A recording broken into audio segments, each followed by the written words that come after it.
We're going behind the scenes at the biggest theme park event of the year.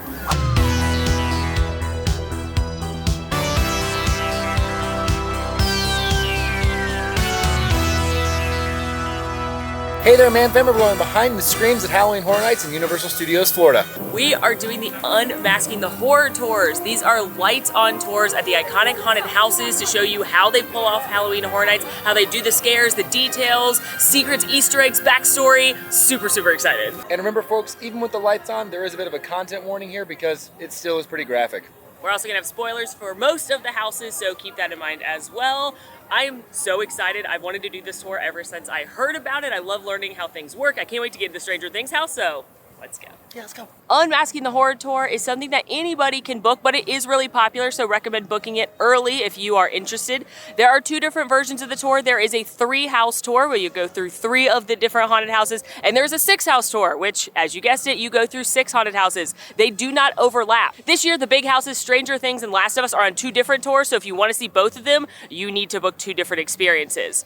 The 3-house tour starts at $120 per person. The 6-house tour starts at $170 per person, but you do not need park admission. They will walk you out of the park when you're done, so this is a fun add-on. Maybe you're too scared to come to Halloween Horror Nights, maybe you're not interested, maybe you don't have time, but you still want to see some of these houses, see some of the details, or you love some of the IP. Now keep in mind, because Halloween Horror Nights happens at nighttime, this event is in the morning, so the tours usually start anywhere from 8 a.m. to 10 a.m. depending on which tour it is. We are kicking off this adventure with the 6-house tour. Check-in is between the 2 parks, right next to Hard Rock Cafe. And I will let you know this video is going to be a little bit different than others because you cannot video inside the houses. You can take photos in certain aspects of it, other aspects not. So we are going to take pictures of every single thing we can, as well as copious amounts of notes. And then we're going to do this kind of coffee talk style where we recap our favorite parts and point out different things. We show you what it looks like using footage from opening night of Halloween Horror Nights. Let's go. So we checked in and we were given our lanyards and some pins, which were both take-homes, and we met our guide, Kelly, who was fantastic. Big shout out to Kelly. We Spoiler love alert. Kelly. She becomes our tour guide day 2 as well, and we love her.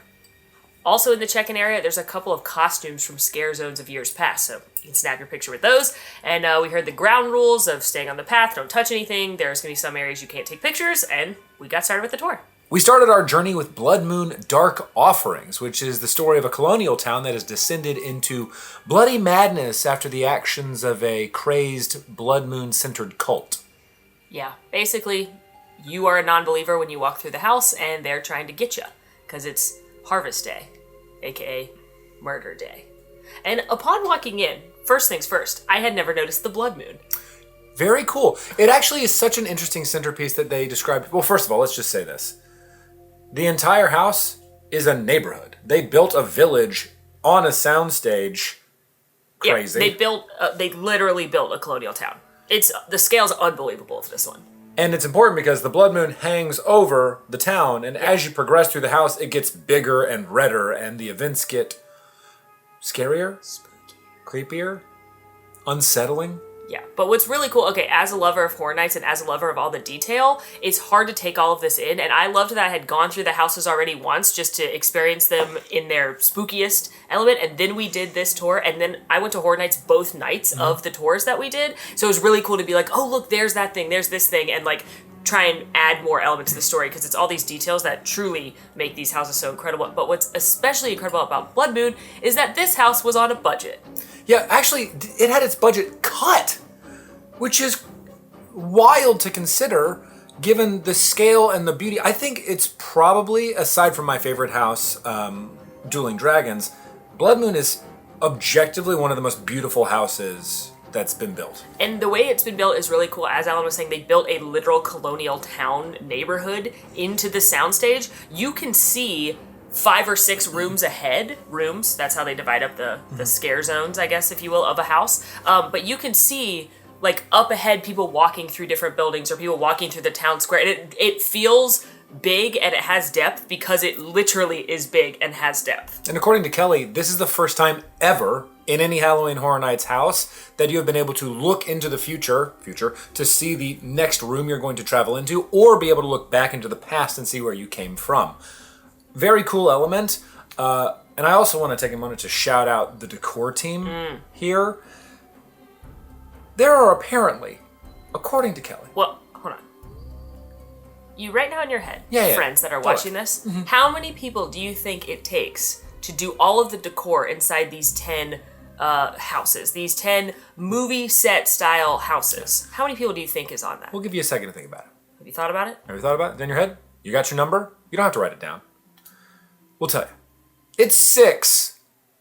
6 people. That's right. A team of 6 people that has 2 days per house to go to the storage facility that has 905 bays to find the decor. And they only have a couple of weeks to decorate each house. It's unbelievable what this team is able to do. We actually were able to meet and see one of the decor team members live in action painting things, because once they've built the whole thing, they're not like, great, we're done, on to next year. They continuously are evolving the houses. They go in there every single day to repaint, to touch up. They have something called Blood Day, where they add fresh blood to new things.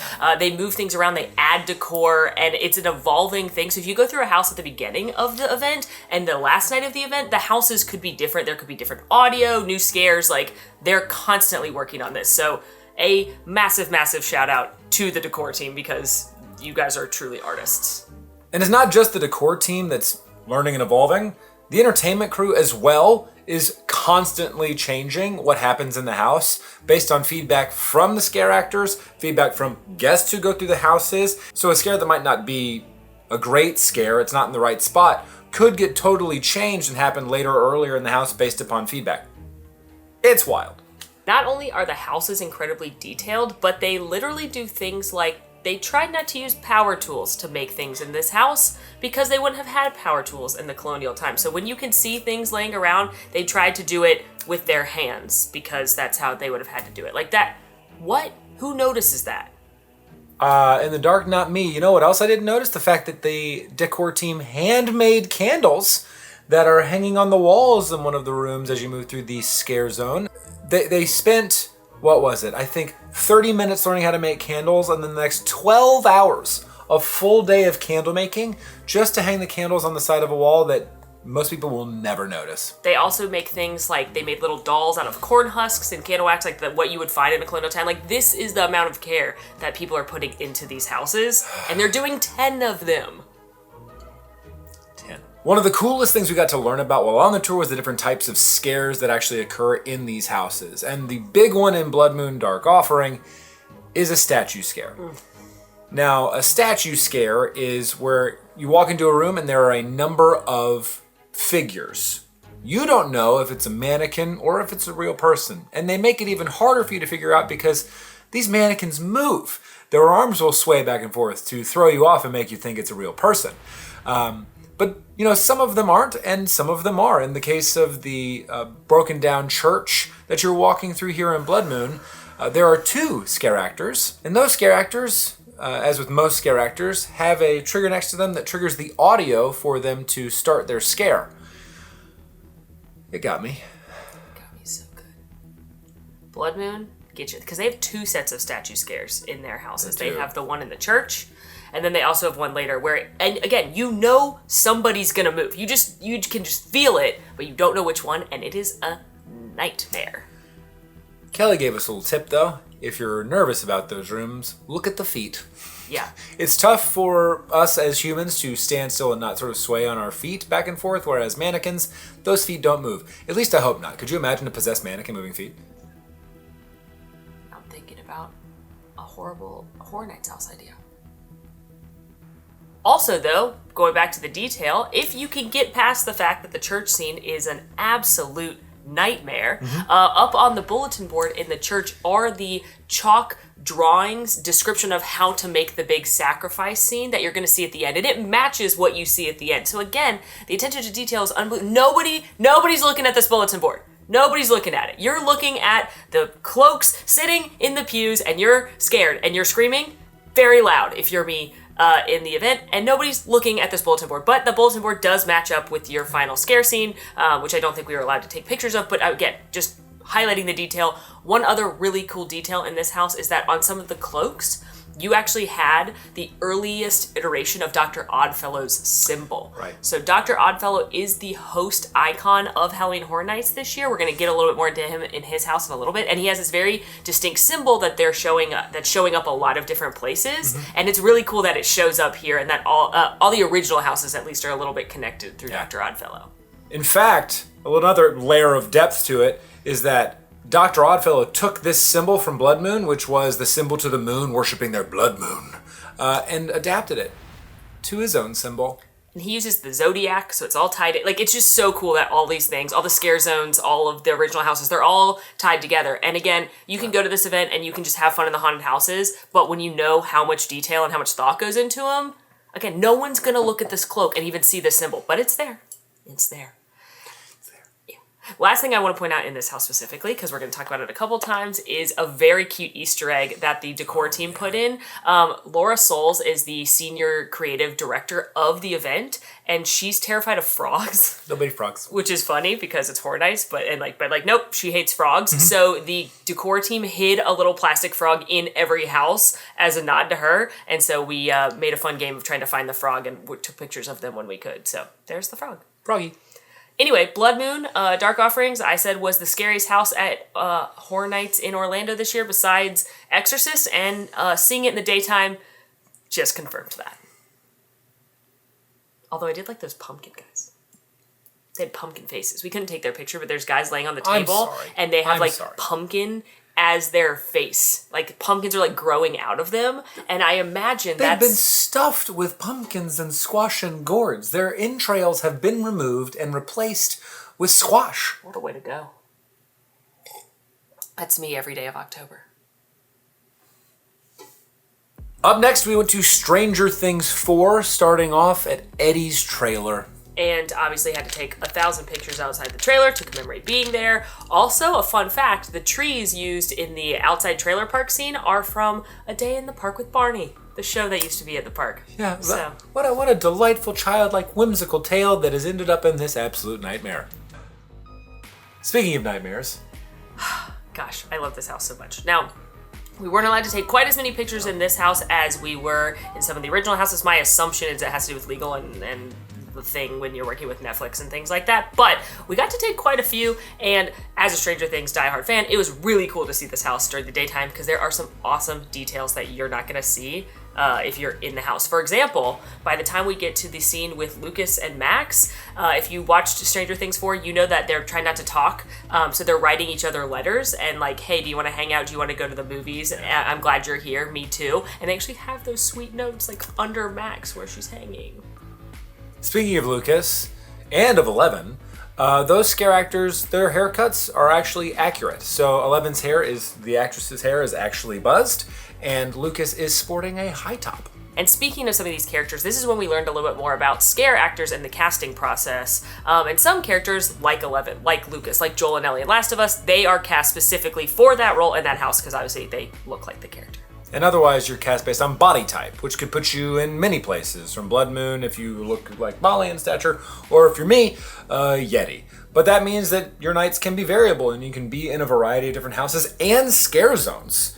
I believe Kelly told us about one of her friends who, in years past, went to every house and every scare zone during Halloween Horror Nights. What an honor that would be.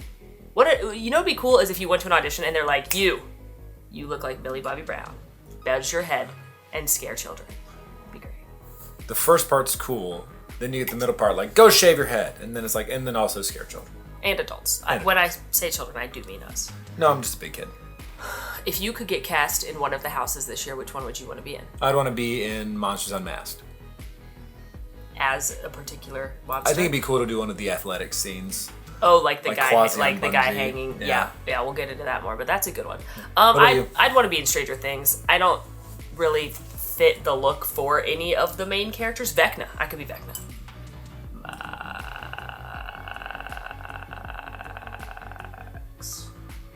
Speaking of Vecna, we also learned that all of the masks and costume pieces for Vecna made in-house. Wow, which is unreal. And the former makeup and costume designer for Horror Nights just won an Emmy for the real Vecna. Yeah, he went to work on Stranger Things. that's how creative and amazing these people are. These are the kind of people that make Horror Nights. This is why I'm so obsessed with this event. It's great. And one step further, while we're talking about it, if you require a prosthetic for Halloween Horror Nights on your person, those are made in-house. And they make so many of them because oftentimes they get damaged and can't be reused. Mm-hmm. So you've probably got like 60 prosthetic noses lying around for a season. It's just so cool. You know what else is cool? Tell me. They use real coffins in the house. All right. I think cool is also creepy because didn't they say that if the coffin comes sealed, that's a real coffin. It's been used before. They don't make people get in those ones. No, they don't. There was a dead person in there that they sealed the coffin and then they're using it. They said sometimes it's cheaper to buy a real coffin that's been used for people that have been cremated instead of just making their own. So, you know what? That's a fun fact. And if the coffin is open and there's somebody acting inside of it, don't worry, that coffin has not been used. Phew. Whew.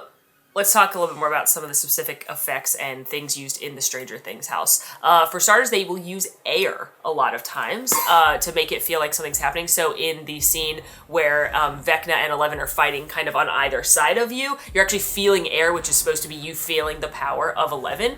Also, these hallways are what Kelly called a break your ankle hallway, because you know if you've been through Horror Nights, you're kind of all following on a little trail behind the next person, but there may be something you want to take a closer look at. She said, oh, now that's when you break your ankle or lose your contact and you maybe have to walk. You just become Velma from Scooby-Doo. You're like, oh, I can't need to see walk without my glasses. Oh my God, now we're talking about my girl.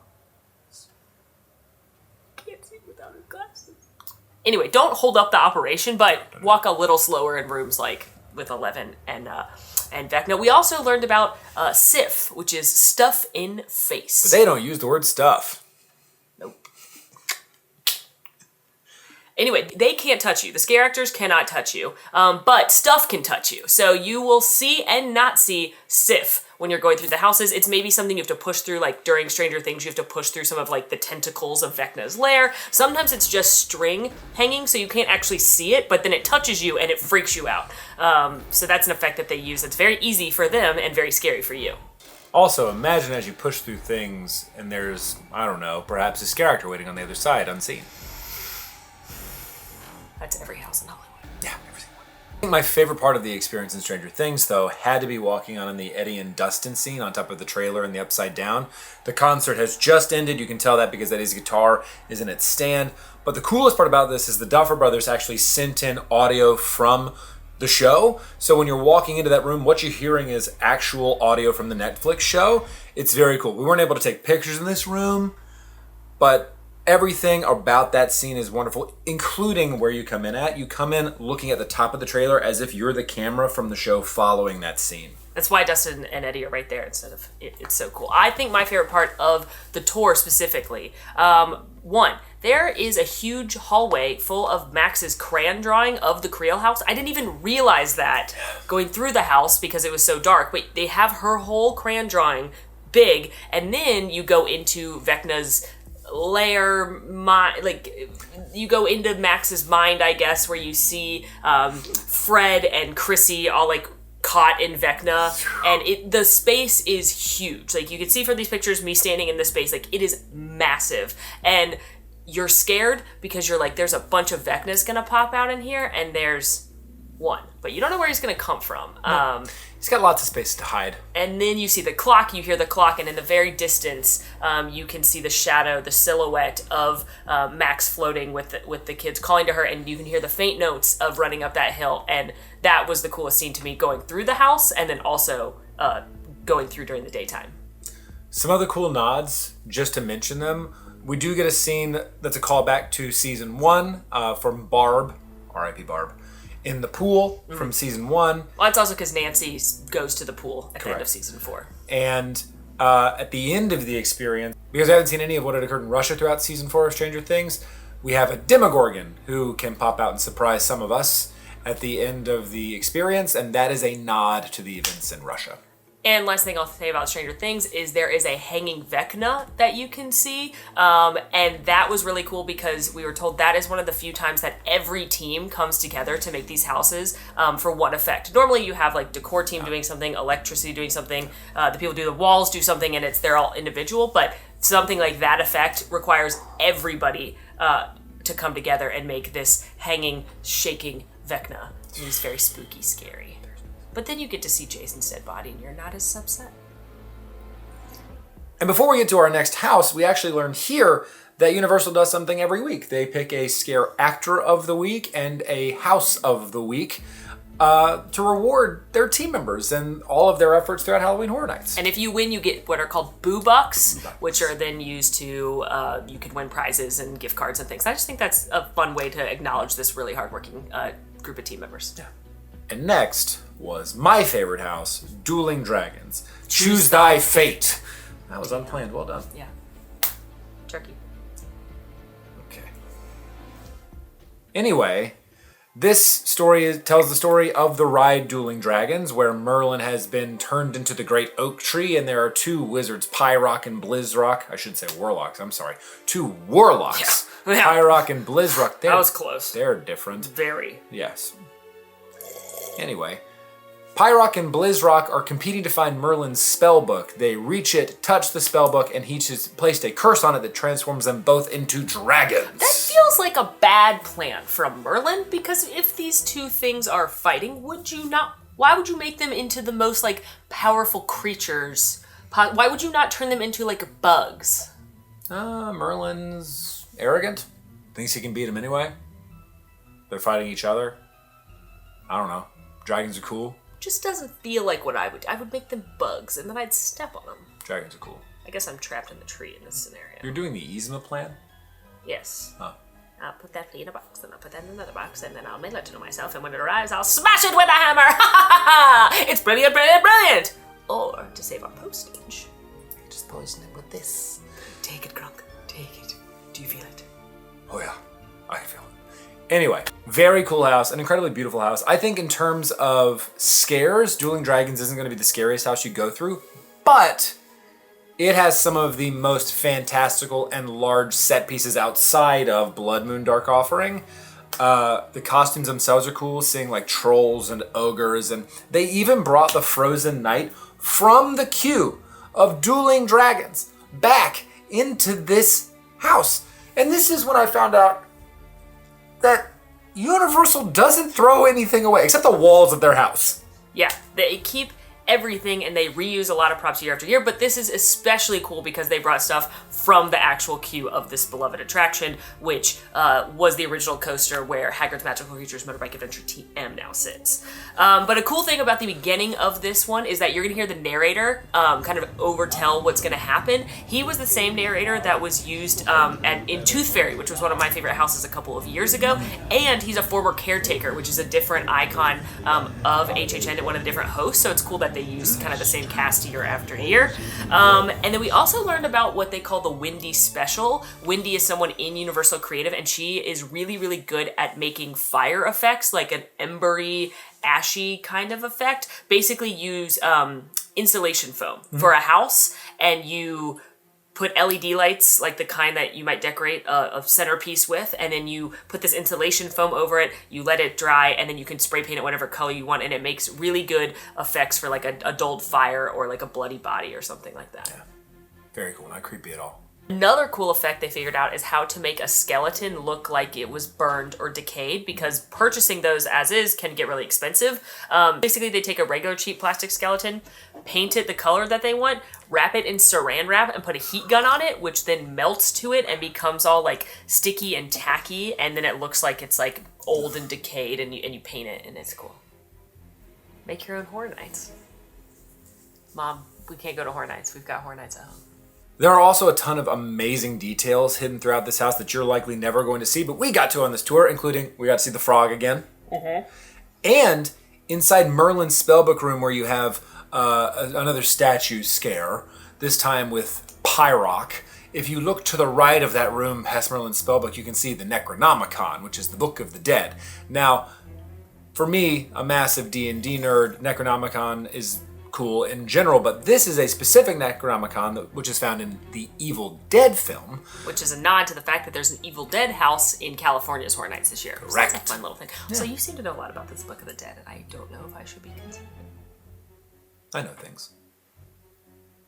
Anyway, also in that room, you see Merlin's spellbook open, and you're going to see Dr. Oddfellow's symbol again. He's everywhere.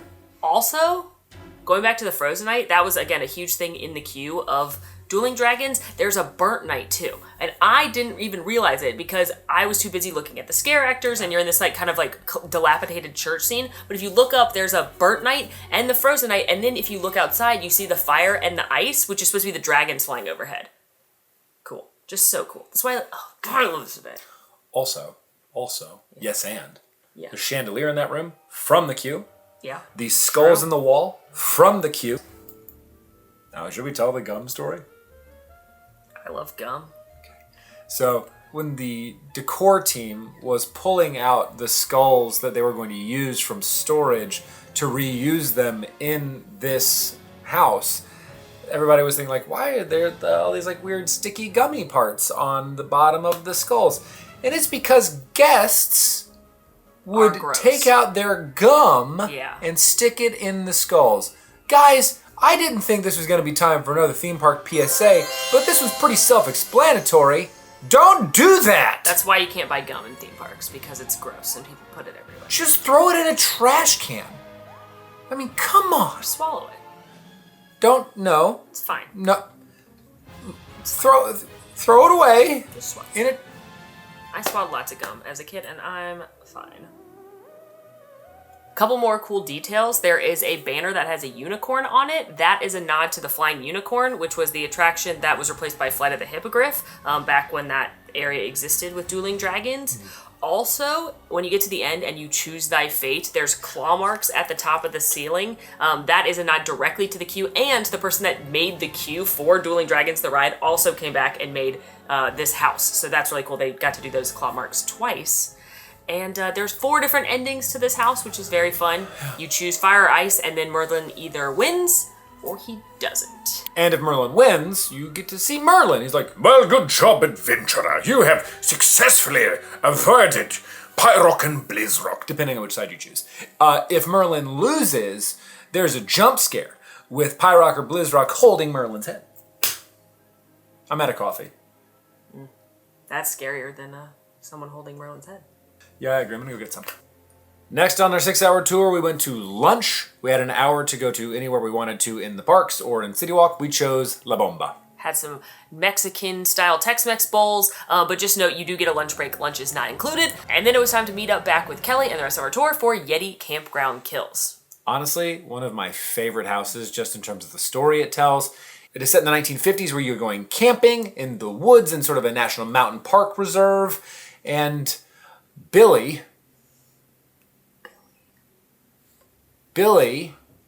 kills a baby Yeti. It's rude.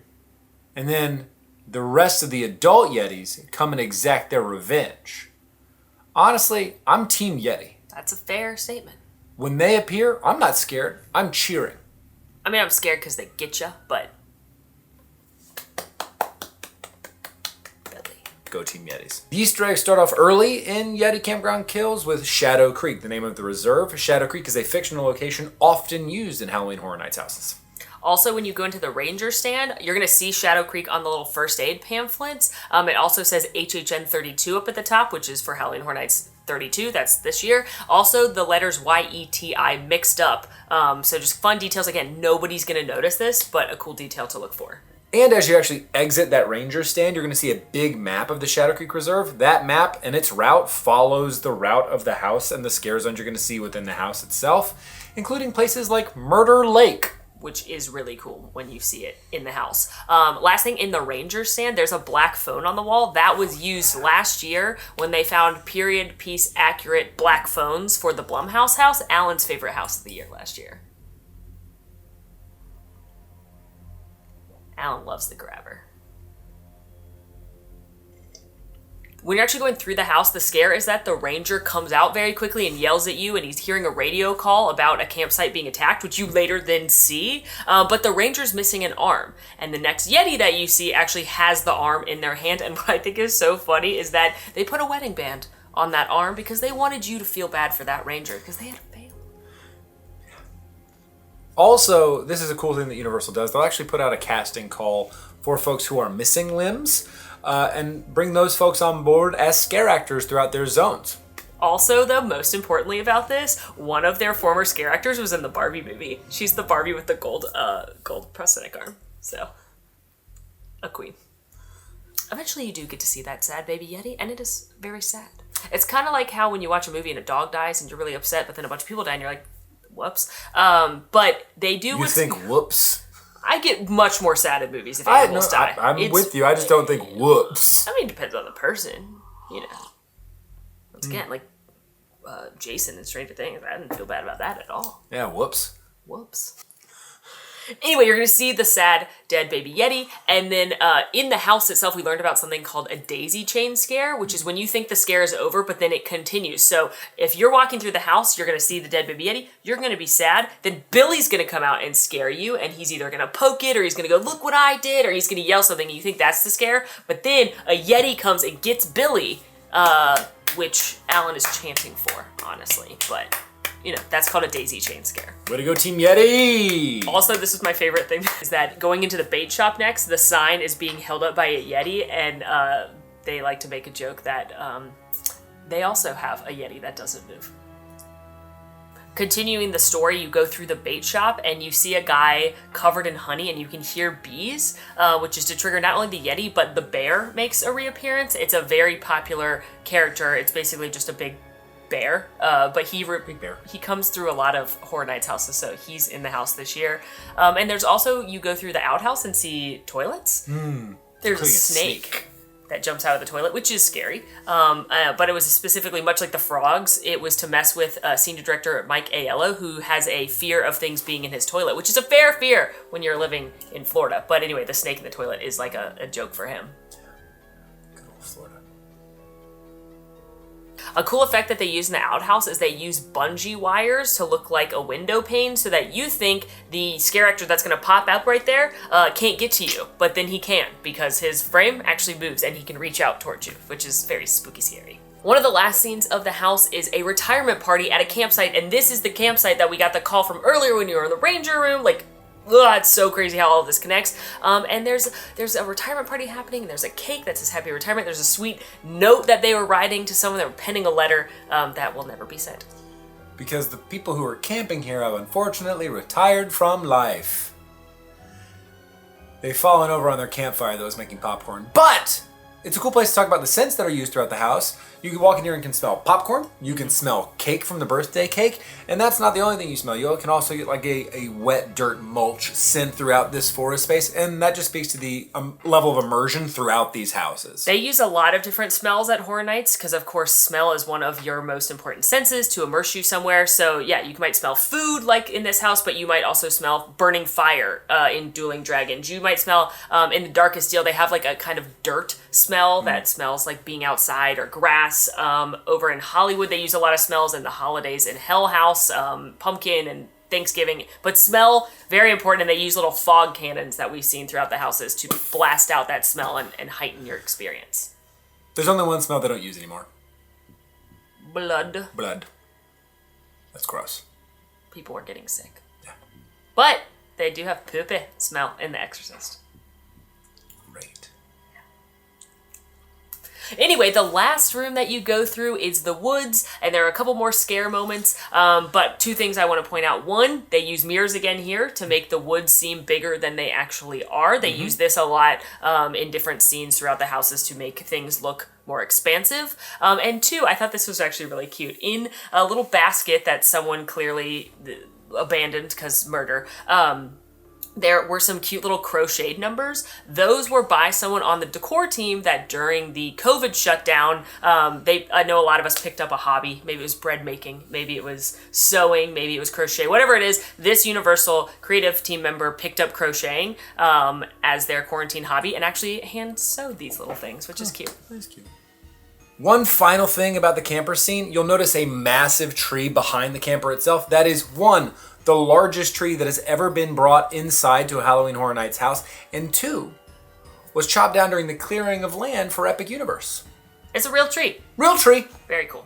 I mean, it's no longer an alive tree. It's a dead tree. It's a dead tree that has been coated in fireproofing to make sure that nothing happens. But it is cool that they use real trees and that some of them are from Epic, recycling. Yeah. After finishing at Yeti Campground Kills, we had a little bit of a jaunt before we made it to Chucky Ultimate Kill Count that took us through 2 scare zones. And the coolest thing that I noticed in Scare Zone Shipyard 32, which is Dr. Oddfellow shipping all of his monsters, is if you look at the crates, they have different, you might see Tooth Fairy, you might see Chupacabra, which are nods to houses past, but the coolest one I noticed said Norwegian Ridgeback, which is a dragon that Hagrid uses. It's a dragon from Dueling Dragons, which makes me think that those crates came directly from the Dueling Dragons queue. Also fun to have a Harry Potter Easter egg at Hornets. What if they did a Harry Potter house? Oh, it would just be the maze from the 4th book. That'd be so scary. Could you imagine the Sphinx just... I can touch you now. Ow. Oh no. Ow. It hurts. Ow. Chucky Ultimate Kill Count is such a funny idea for a house. A lot of people aren't loving it, but I think it's because the plot is very meta and it's kind of hard to understand. Basically, Universal decided to do a Chucky house and they invited the real Chucky to come check it out. And he's like, wait, you guys aren't actually murdering anyone? Lame. So he decides to make it a murder house. So as you're walking through Chucky Ultimate Kill Count, what you're seeing is all of the team members who are meant to be working in the house, like as scare actors and creatives, being murdered by Chucky. And you don't do anything to help them. You just walk right past them because you're like, wow, what a great show. Wow. So cool. It's terrifying. But that's why you have like giant Chucky in the pre-show here and you see him out in California. Actually, fun fact, his head kept getting stuck in the scare zone here, which is why when you see the giant Chuckies in Florida, they're just people in Chucky costumes, but they don't actually have the big head. That's because that's all part of the scare zone Chucky house versus like Chucky actually murdering you. And you do get to see Chucky quite a few times throughout the house as a puppet, but what I didn't realize, I thought it was just like an animatronic. There's actually puppeteers controlling the different Chuckies, so if you wave at them, they might wave back at you, or they might do something a little extra special and fun, especially when you get to see my favorite of the Chuckies, Hulk Chucky, who is inside the van. He's ripped. So in the show, there's a lot of Chuckies. It gets very confusing. The first half of this house is a nod to Child's Play 2 and 3, whereas the second half of this house, as delineated by a little outside jaunt, is a nod to the show on Sci-Fi. Couple of cool things to look for, a couple of cool Easter eggs to look for inside the house. One, on the wall you will see C88 painted. That's for Chucky 88 because the first Child's Play movie came out in 1988. Also, you'll see that Chucky has tried to do some of his own construction. So he actually has like carved out pieces of the wood. He might have done some spray painting, but that was done by Chucky, the doll. Also, there is a scare where someone is in a copy room. If you look at the pictures that the copy machine has been making, it's Chucky's dead mother. Well, Charles Lee Ray, who's the serial killer inhabiting Chucky, as a child he murdered his own mother. They portray that in the show. The photos on the wall are his dead mother, which is very niche and no one's going to notice it, but it's a cool Easter egg. The house is also just an homage to all of Chucky's different kills over the ages, and it's intended to exit into a gift shop, which I think is hilarious because that's just a nod to every theme park attraction ending in a gift shop.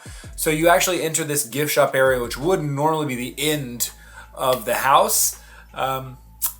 It's not though. No, but it does sell They do sell merchandise there that you can actually buy at Horror Nights 32, which I think, again, very funny, very meta. Another cute little detail, one of the most famous things about Chucky is his footprint on the Good Guy dolls, which has like a little hammer and things in it. You can see the bloody footprints of Chucky running away from every one of the murders, which is cute. And in one scene, the dishwasher scene, you can actually see his little feet hiding as he's like hiding under the counter after murdering the housekeeper. Before we talked about the scare actors' activated triggers, which are those pedals that they step on to trigger audio, which means the start of their scare. In Chucky Ultimate Kill Count, there's a big red button on the wall. In the Christmas scene. In the Christmas scene. You should press that button because that is a guest activated trigger where if you press that button, something might occur in the Christmas scene that is only seen after pressing this button. I don't want to give too many spoilers away, But basically, you are getting to control that scare and startle the person in front of you. It's something that they tried out a few years ago where they put a big button in a house to see how many people would press it, and it was like thousands upon thousands of times. So if you see a big red button in a horror house, press it, because you're supposed to. And then just look ahead and watch the person way ahead of you get scared. You did that. Congratulations. Do you feel good? Congratulations to you. Does that make you feel good? I hope so. It made me feel good. I made sure to press it when we went through with Max. Couple last things to talk about. One, when you go in between the two houses, you're going to have one of those Chucky performers yelling at you, and they're not mic'd, and that's on purpose because they are an actor trying to warn you about Chucky being real in the house. So again, very meta, very fun. Another thing is that in the second part of the house, it's supposed to be the puppeteers that are getting attacked by Chucky. So you're going to see these team members with like Chucky dolls killing them, and that's funny because they're supposed to be the puppeteers of the puppet, but it's all very meta. There's one puppeteer that actually has spark. You're going to see sparks. That's a real spark that they're using. Using a cattle prod. They're creating it with a cattle prod as you walk through there. Commitment. The first Chucky is using a real good guy's wig from the show. Huh. That's Chucky. And our last house of the 6-house tour was Universal Monsters Unmasked, which takes you into the sewers and streets of Paris. The catacombs. The catacombs, where you encounter 4 iconic monsters: the Phantom of the Opera, the Invisible Man, Dr. Jekyll and Mr. Hyde, one person, and the Hunchback. You know, for a long time, I thought Dr. Jekyll was the monster. And then it took me until this tour to figure out that Dr. Jekyll's the person and Mr. Hyde's the monster. Fun facts. Yeah. Learn something every day. When you enter the house, they actually make it feel like it's raining and that you're outside on the streets of Paris going into the catacombs. It's absolutely gorgeous. And again, attention to detail. You've got French newspapers telling you that there have been murders and all these things going on. You're never going to notice those things because you're paying attention to the actor up on the top who's playing a cop. And this is when we learned about the different actor tracks. You have actors who are actually speaking, and then actors who are playing off of different audio clips that they are triggering.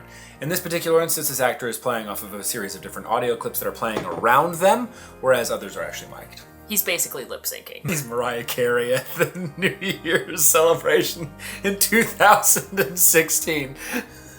Honestly, better. Honestly, more on track. We learned a little bit more about the audio and the importance of that and how they use that to manipulate you as well.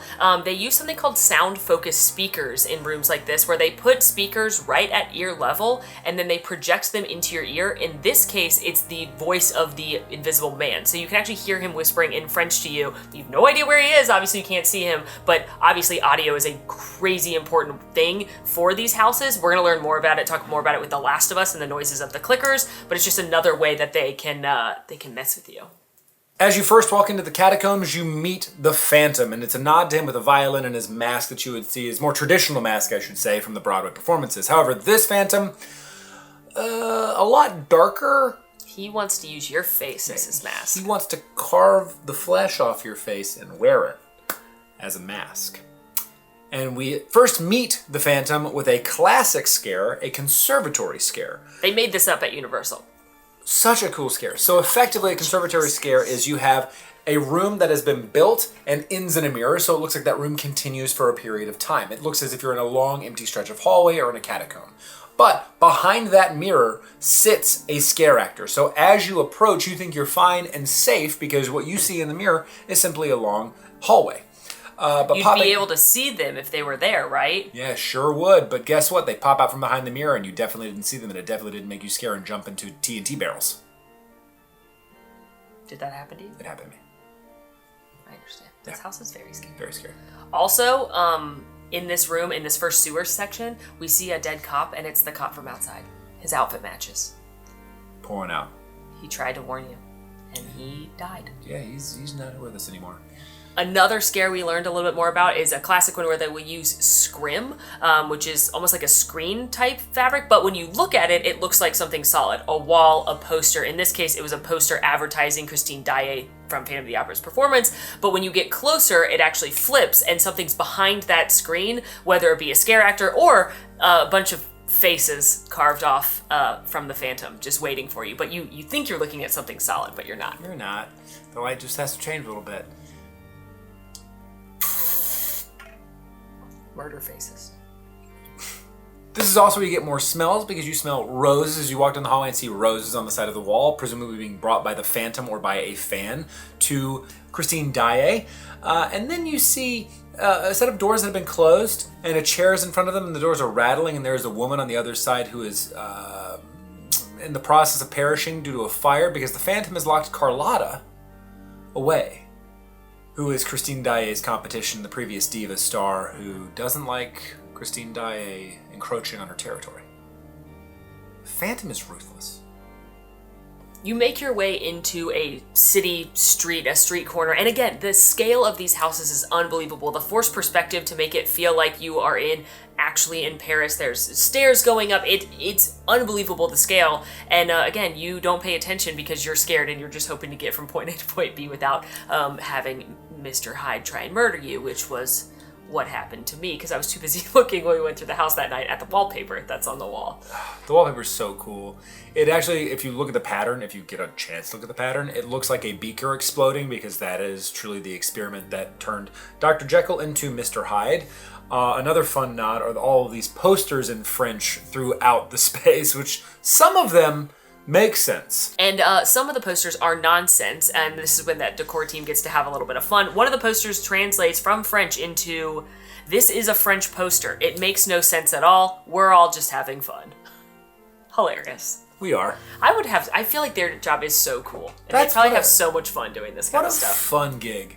I mean, let's be real. The fact that they have to go in every day to repaint areas and to stitch up areas because, we get frightened, you get frightened, and bump into walls, knock paint away, maybe the scare actors break something. Like, they are constantly on the job. After we spend some time with Dr. Jekyll and Mr. Hyde, we actually get to meet Dr. Jekyll at a certain point because we watch a transformation scene. That's another break your anchor hallway. Well, when you get to watch his transformation scene back from Mr. Hyde into Dr. Jekyll, we happen upon the Hunchback. And not the nice Disney version of the Hunchback of Notre Dame, the scary murder version. Yeah, we'll just say the one from the actual classic tale. And this is when we learn. Fun fact. Sorry, I just thought of this. The story is written by Victor Hugo, which is why two of the gargoyles in the Disney version are named Victor and Hugo. That's cool. Yeah, I like that. Man. This is when we learn the different types of roles as a scare actor. You have standard roles, which are made up of 2 tracks. So let's just think of them as A and B. They alternate off. They take turns. It's sort of like a high-five baton pass of like, I'm gonna leave the boo hole. You're gonna go into the boo hole. The second track is the athletic track, and that is what we have here with the Hunchback. That means you are actively engaged in performing a role using your own core strength. In this instance, with the Hunchback, he's using his own core strength to bungee down over you and then pull themselves back up after that scare. There are 3 tracks for that, A, B, and C, because it takes so much effort. They're actually going to be rotating a little bit faster through that role. So Quasimodo's ripped is what we're trying to tell you. He's jacked. Good for him. That'd be a fun job. Good for him. I would not. I'd lean over and then I'd be able to get myself back up. He's I like, don't have hey, everybody. I'd just be like, hello, I'm here waving at you. I would just be stuck waving at you. Speaking of Quasimodo, we continue through the catacombs and we come upon 2 dead bodies. And they have little signs on them that say, "My friend and my love," which is Esmeralda and the priest, who are dead because in the classic story, they're dead and he's like guarding their bodies. Why Disney thought this is what we should make a movie about. Unrelated. I cannot believe someone greenlit this movie. The religious overdose of this as a Disney movie are unbelievable. But anyway, it's a very cute detail that you're going to see "My friend and my love." Well, you're not going to see it because it's dark and scary, but in the lights on, you can see these signs. No, it's there. And as you enter the last scene, if you're able to keep an eye out for these cool things, because you're going to be being scared by 3 monsters, the Invisible Man, Mr. Hyde, and the Phantom, you can look above you and see the sewer grate that the Phantom escapes into on the streets of Paris. You can see the frog that is hidden away in the houses, as well as a nod to the Phantom story, his lantern that he would have used to escape and guide his way through the sewers. Glad he gets out. But anyway, using all 3 of those characters at once is another way that they can really scare you because they use conservatory scares again, but you think you're done. You think you got by one of them and you're good. The Phantom got you. No, you've got 2 more coming for you. And if you get the timing just right, it is an absolute nightmare. That happened to me night 1 of Horror Nights, and it was terrifying. Happened to me night 2. It was not great. Loved it, though. What's so funny is that even though I know going through these houses multiple times and now having gone on with the lights on, I know where the scares are. But I still get scared. because they're good. Every night's a little different. Every night's a little different. Well, that was amazing. Many thanks to Kelly, our guide today, for this one. She's awesome. I didn't realize the sheer volume of what it was there is to learn. Don't get me wrong, I knew it was intense, but that's just amazing. These houses blow me away by their production and their design with the lights off, but with the lights on, it's a whole nother ballgame. The amount of detail that most guests are never even gonna know or see. That's the kicker. Amazing, incredible. Well, we get to do it all again tomorrow morning. Yes, and I'm excited to be like looking for some of these details in the houses. But yeah, as far as this goes, we'll be back tomorrow to do the 3-house tour. So we'll see you then. Hello, and welcome back to Universal. Max has joined us because this morning we are doing the 3-house tour, which includes The Darkest Deal, Dr. Oddfellow's Twisted Origins, and The Last of Us, based on the game, not the television show. And as a little backstory, this is Max's favorite game ever. True. Of all time. I wish you had some kind of proof though. Like, you say you're a fan. Like, I love Harry Potter. I'm wearing a Harry Potter shirt, Got you it. know? You're right. I have Ellie's Switchblade tattooed on my body. How about that? That'll work. Okay. Acceptable. That'll work. Acceptable. We learned a lot yesterday. Excited to learn even more today about these houses, so let's get into it. Also, I've been playing The Last of Us for like 30 whole minutes. She's a gamer! No, maybe it's been like an hour and a half because I am super excited to see what kind of game-related Easter eggs we can find in there. So let's go meet our tour guide. Oh, hey. Hello. When did you get here? Been here the whole time. It's like John Cena. Oh, my. Yes, obviously, all three of us went on the 3-house tour, and that's for one reason and one reason only. Yeah, The Last of Us house. The Darkest Deal. Oh. Yeah. I ruined it. Yeah, sorry. We'll get it next time, next day. The Last of Us is my favorite video game of all time, and so I couldn't miss the opportunity to go into the house and see all of the decor, all of the Easter eggs, all of the references with the lights on. Now, if you're familiar with The Last of Us from the HBO television show, it is quite faithful. They did a great job of bringing the game to life, but this is specifically based on the video game. Neil Druckmann, who also worked on the television show, but who was the lead on the game, was involved with Universal Creative, and there's a ton of payoffs to video game aficionados, people that love this game within the house. I was super happy to see all the little references. Starting with, right, when you walk into the house, there are screen grab posters and signage from the game. Yeah. I mean, those screen grabs show up so regularly. It's not just the signs, too. You've got things like the art used for the ammo boxes, the different bricks and stuff that, or bottles that you would typically find in the game that will help distract you or help distract and protect you from the wonderful infected folks. It's not scary. I'm just thinking about some scenes from the game right now. It's fine. As the resident gamer of this group, I did like that there were a lot of bottles and bricks laying around, which is something you're never going to notice with the lights off. Yeah. But in the game, as Alan was saying, you have to grab these things to like smash them over someone's head or throw it to distract the clickers from getting you, and they're everywhere when you walk through the house. Yeah. I also like that we know that this is based on the game. It says PlayStation on all the materials. It's, you know, they use the game graphics for Joel and Ellie. It's very clear that this is based on the game. But I think it would have been tempting to make it also feel like the show. And there are some specific details that are in this house that are from the game specifically. For instance, you see a gas mask in the house in the second room, I believe. And the infection works differently in the game than it does in the show. It spreads through spores, because obviously, like fungus and mushrooms will let off spores, and so it spreads through spores, and so if you're walking into a really infected place in the game, there will be spores there, and Joel has to put on a gas mask to not breathe them in and to not get infected. And so those are the little details that, to somebody that loves the game, I noticed, because I sort of thought going in like, oh, this is gonna be the game, but also it's gonna mostly be the show, and that would be fine. But I like that there are game details that were not true in the show. You actually see the spores a little bit later in the house in the bathroom scene, and they make spores appear by using Snoke, like you may be familiar from the Christmas season, and then lighting them with like yellow and bluish lights to make them give that kind of creepy spore vibe. Isn't it nice that the same simple effect can make both just the jolliest joy down Yes. Main Street, USA, and also a nightmare? That's correct.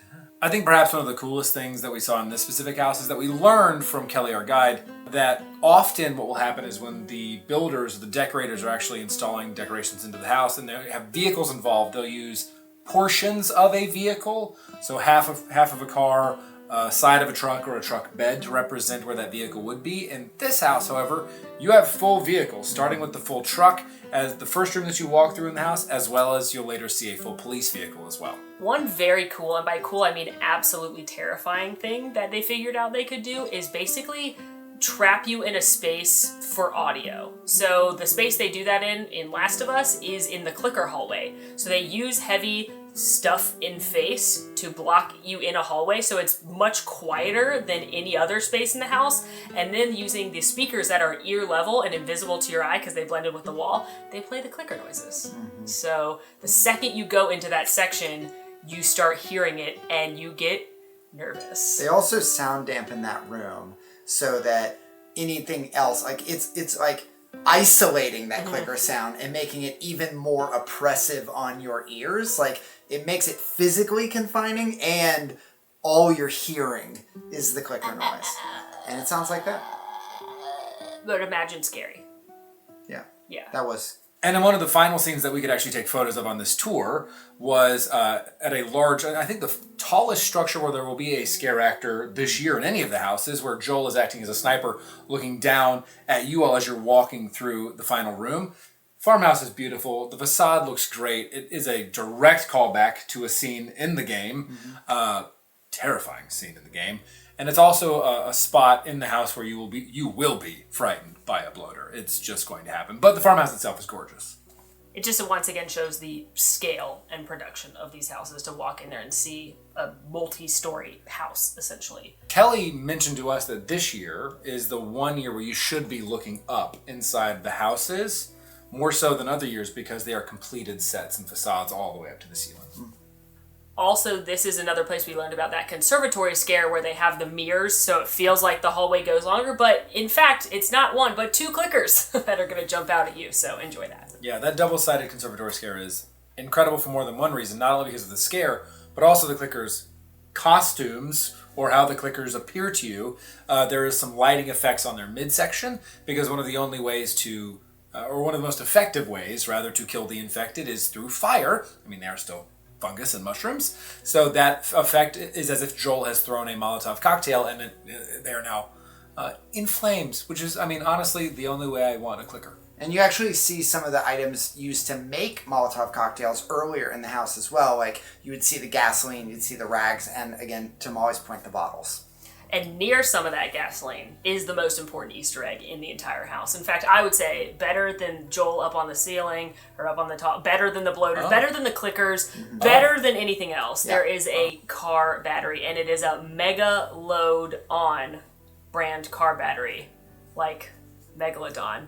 And it's number J90, which is for Jaws 1990, which is the year Universal Studios Florida opened with the Jaws ride. So yeah, there's a Jaws reference inside Last of Us, which is the most important thing I'm telling you this whole video. There you go. Megalodon shock. Yeah, but I guess if you're not a Jaws fan and don't think that's the most important Easter egg, we weren't allowed to take a bunch of pictures of certain things just because of licensing and such, but there are a bunch of other Last of Us Easter eggs.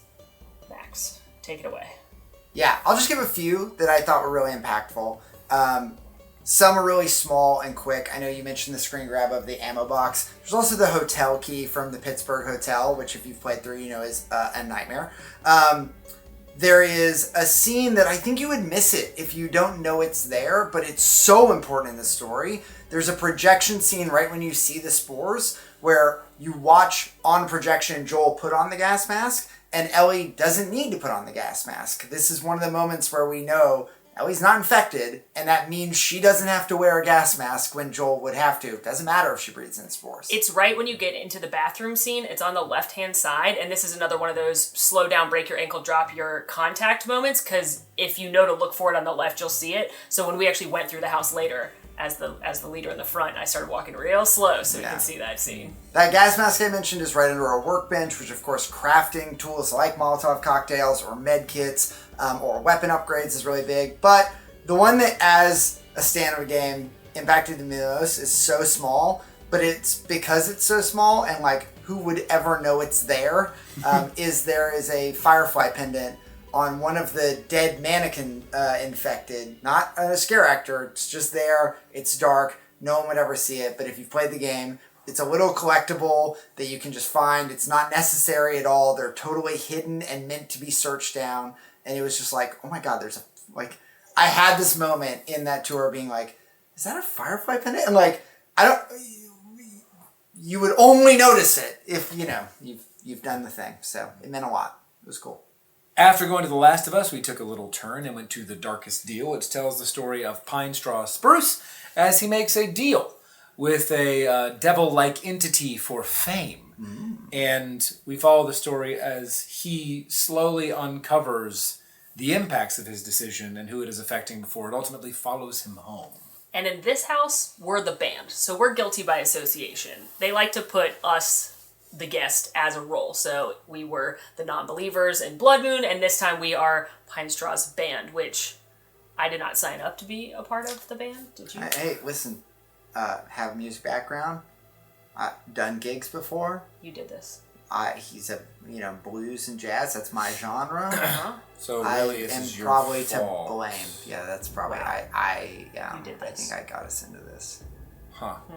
Anyway, as you walk into the house, they have probably one of the coolest effects at the start of any of these houses, I think, and that is when you walk in, you will actually see Pine Straw Spruce as a mannequin signing over his soul to the collector. And as you watch the collector spin around, he has a sheet of paper that has a projected illuminated symbol of his name being signed. And I still, for the life of me, do not know how this effect works. It's a crazy cool prop. It reminds me of Little Mermaid when Ariel signs, and it's like, how did they do that? It's a freestanding prop. Like, what wizardry? What did the collector do?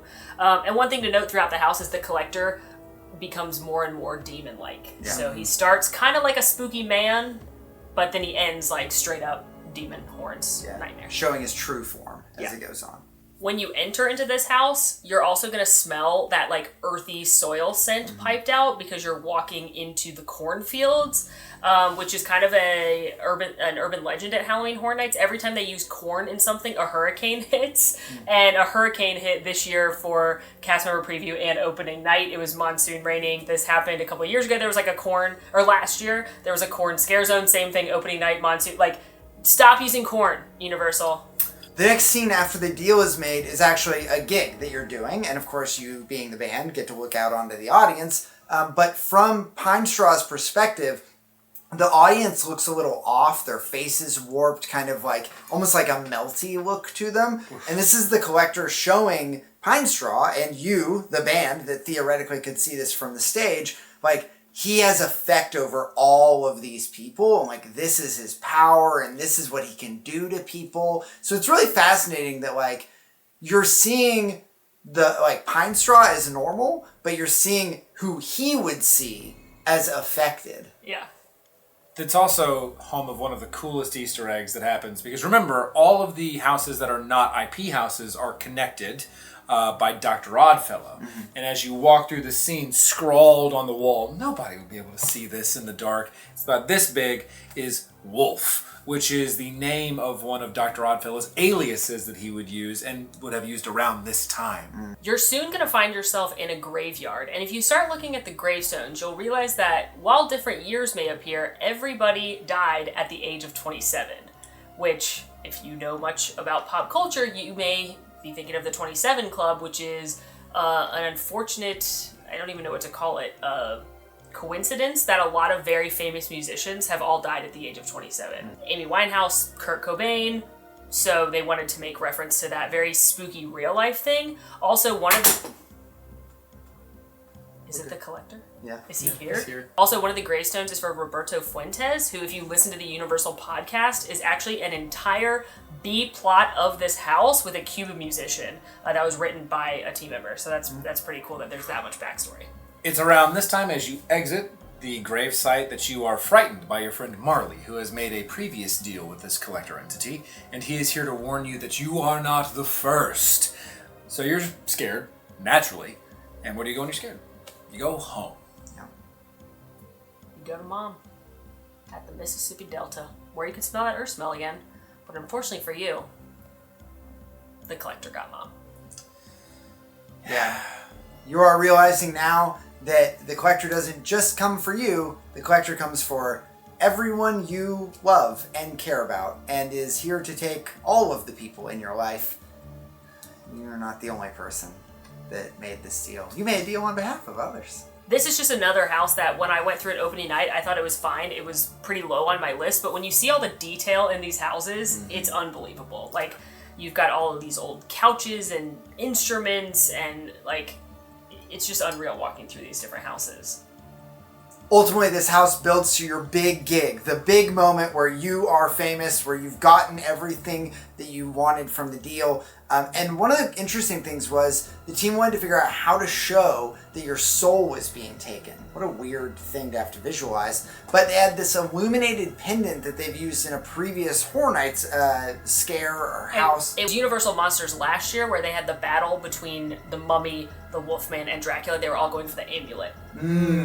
So they have an illuminated amulet, which they would light up to sort of like visualize your soul being stolen by the collector, and he now appears in his full form. He's totally transformed. Also, he goes, "Your soul is mine," which we were not able to confirm is a reference to the Mummy, but I gotta think it's a reference to the Mummy, because that's what they said. And then as you exit that room, you are scared by one of the collector's henchmen from a piano. Sort of pops up from a piano, and Like, it forces literally you... in a piano. Literally in a piano. Pops out from a piano and leads you into this almost perverse style of like mud wall that leads you out With like faces and bodies. that has faces and bodies of the collector's collection. Now his most prized possessions, where he keeps the soul of the people who he has had contracts with, in the wall that flank you on the way out, and the collector scares you as you leave. I just think this is a house that I went through at opening night. I thought it was good, but it wasn't my favorite by a long shot. But once again, getting into these houses, seeing all the detail in the music rooms, the instruments, the pictures on the wall. They use like this one picture of a dog in a house every single year just because the decor team loves it. And it's just like, the detail in these houses is unbelievable. I mean, it's to the point where you enter the first scene. This is so early on. The first scene after the corn maze, where there are a ton of cigarette butts that are on the ground that are supposed to be lit, and you are able to see them as lit because the decor team, geniuses, have coated the tips of these cigarette butts in aluminum foil, so when the light hits them in this room, it looks like they're still smoldering. You know, I was drawn to this tour because I was going through an IP that I know and I love, but obviously I know that there's so much care and love given to these sort of original IP houses. But the cool thing was to hear about how props or details have been used from past Horror Nights houses and are sort of paid off. So if you go year after year after year, you might even notice like, oh, I saw that in this house last year, or oh, that's connected to this house, and oh, this is the symbol of Oddfellow that I found in this other house. It really, I think it pays off the investment overall, which you're not going to get in The Last of Us because that's so specific to that IP. This original IP, there's so much like interlock. It's like the Marvel Cinematic Universe. So like, oh, if I know this thing, then it connects to this thing, then it connects to this thing. So it's kind of cool. And speaking of connective tissue, it's hard to get more connected than our central key player of Halloween Horror Nights this year, and that's Dr. Oddfellow and Dr. Oddfellow's Twisted Origins. Now, it is plural for a reason, because it's not just Dr. Oddfellow's origin story. It's also the origin story of Jack the Clown. Probably the most notorious of the Halloween Horror Nights icons. If you are a big Horror Nights fan, you probably already know where he came from, but you could actually see it in this house, which is really cool. The story of this house is that you were a day guest at this circus, and while it might have been a good time, Dr. Oddfellow invited you back for the evening. And you are going in through the exit, the back way into the circus, and things immediately feel a little weird. In fact, you could say someone has their eye on you, because there's an eye in the fence. Just watching. Random eye. Right by a wanted poster for Jack. Jack Schmidt, who's the human that became Jack the Clown. The story of Jack the Clown in a nutshell is that he decided to be a clown because he realized he could murder people that way. And then he teams up with Dr. Oddfellow, who also loves to murder people.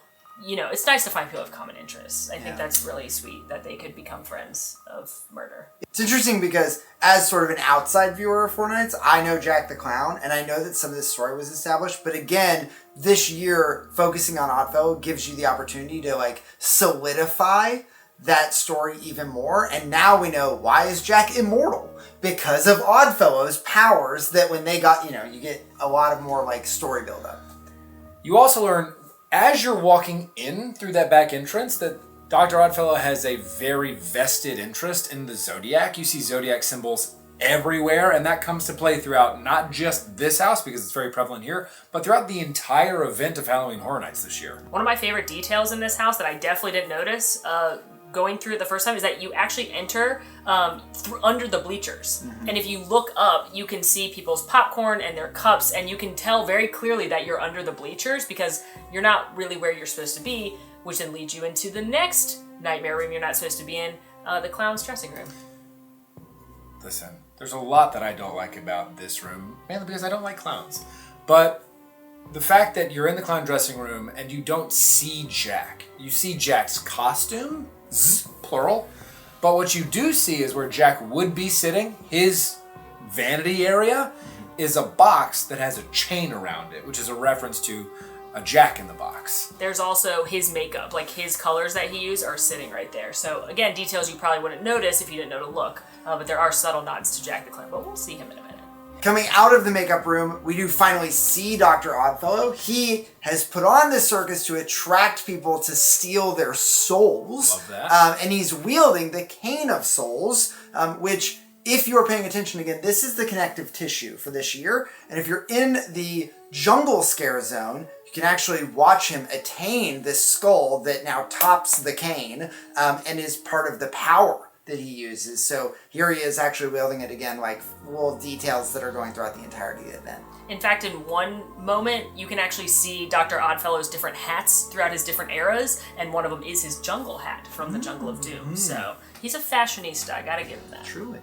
And for those of you who really wanted to know the down and dirty on how Jack became immortal, Jack the Clown, and Dr. Oddfellow get into a physical altercation where Dr. Oddfellow actually shoves Jack into a box, but in doing so, Jack scratches Dr. Oddfellow and gets some of Dr. Oddfellow's blood in him, making him, as you mentioned earlier, Max, immortal.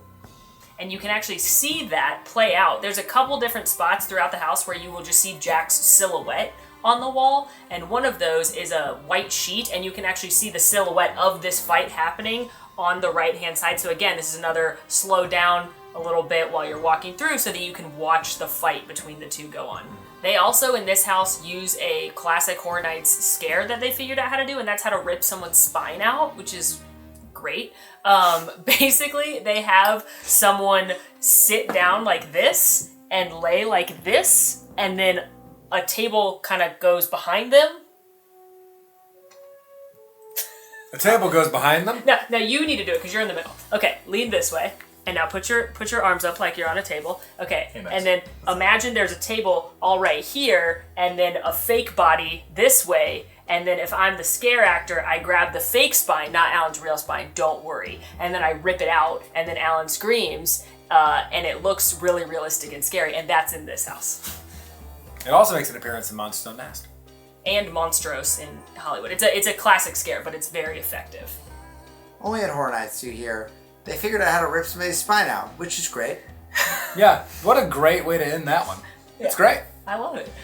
You're also going to see a couple of other kind of like spooky versions of circus acts. You're going to see like the disappearing like head trick, but then the guy without a head runs at you, or the woman is being drowned and eaten by piranhas, or knife throwing. You can feel the air blasts that are coming at you as if the knives are going by you.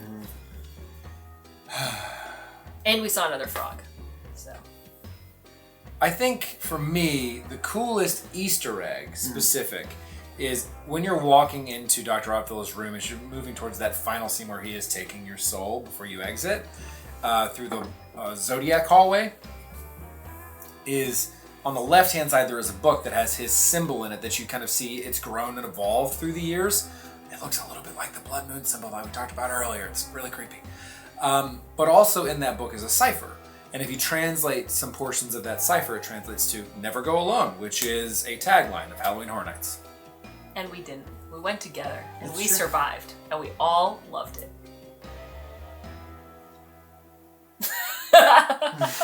Nice. And with that, we have done both of the Unmasking the Horror tours. That's 9 out of 10 houses, excluding the Exorcist house. What was your favorite part of the tours? I mean, obviously, it's really fun to go into houses that I love, like Stranger Things or The Last of Us. And what I just think is so cool is such a fan of this event, someone who loves the scale and the production and is amazed by this every year, to see it with the lights on and see how they do this, how they bring all these houses to life is really, really cool. I don't love being scared, and maybe you don't love being scared, but the cool thing about this tour is that you get to see these houses without having to worry about if scare actors are going to jump out at you, and really get an appreciation. This is The Last of Us, my favorite video game of all time, and it was great to be able to just be in the house and see all the Easter eggs, and that you're not going to get to notice. Even if you like being scared, you're not going to see it all if you come to the event. So real deep appreciation of just everything that's been put into making this event happen. I think for me, it's seeing the science and mechanic behind the scare and what it is that they are doing as you're building this area to like actually frighten you. We learned that it's a lot of it sounds, so it might not just be what you see or like how you direct your eye. All of that was really cool because I just appreciate the work and effort that goes into making the house not just aesthetically beautiful, but there's also thoughtfulness behind where you get frightened too. I would definitely recommend these tours if you are a fan of the IP like Max is, maybe you're not a fan of getting scared, or you just like this event or like learning operationally how things at theme parks work. I had a great time, and I would like to do this year over the year because the houses are going to change every year. Well, at the end of this experience, I've got to know, what was your favorite house to go and see this year? Same as Lights Off, Stranger Things. Just being able to see all the details and the Easter eggs, it's even cooler in the lights. Yeah, this is gonna come as no surprise. It's Last of Us. It's my favorite video game, and I'm in it. Come on. Weirdly for me, I think it's Dueling Dragons. It's not weird at all. It's just such a cool aesthetic. Like D&D, the house. Yeah, it makes sense. It's on brand for all of us, I would say. Which house surprised you the most with the lights on? What did you see today that maybe you didn't expect to? And until next time, folks, if you like this video, be sure to like and subscribe. If you are new, follow us on all of our socials. Join us on Discord. The links for all that are down below. And until next time, friends, I'm Molly. I'm Alan. And I'm Max. And it's been spooky, but not that spooky. It's been conservatively spooky. With the lights on. Yeah. Now go watch the real Horror Nights video. With the lights on? I do prefer it in the dark. Not me.